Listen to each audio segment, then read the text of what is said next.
Blackstone Audio presents Miss Fiona's Fancy by Marion Chesney. This book is read by Charlotte Ann Dore.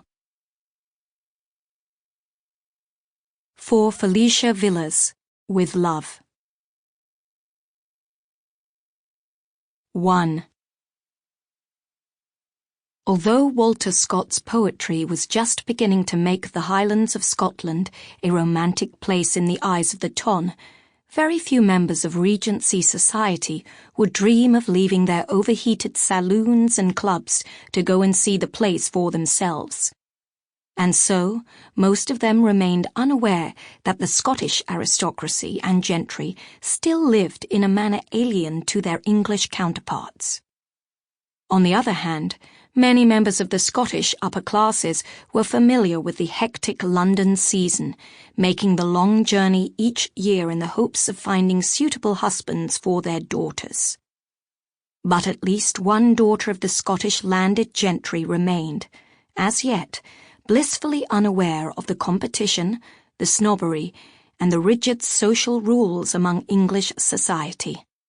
Her name was Fiona Grant, and she lived with her parents, Sir Edward and Lady Grant, in a large, ancient mansion, Strathglass House, located some miles outside Inverness and surrounded by deep pine forests. Fiona was very popular. She had an open, easy manner and was quite unaware of her great beauty.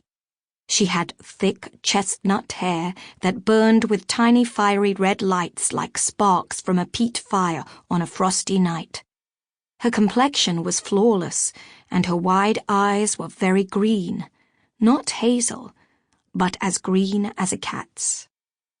The one great flaw in her personality was that she had inherited her father's addiction to gambling.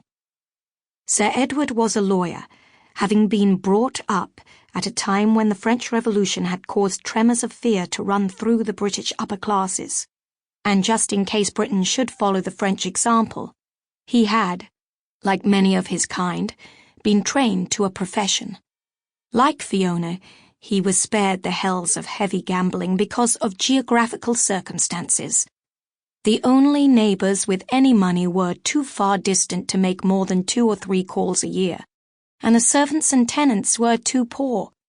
Fiona gambled with the maids, using paper spills for money, each spill representing 100 guineas, while her father was often reduced to playing cards with Angus Robertson, his piper, for shillings. Not a Sample complete. Ready to continue?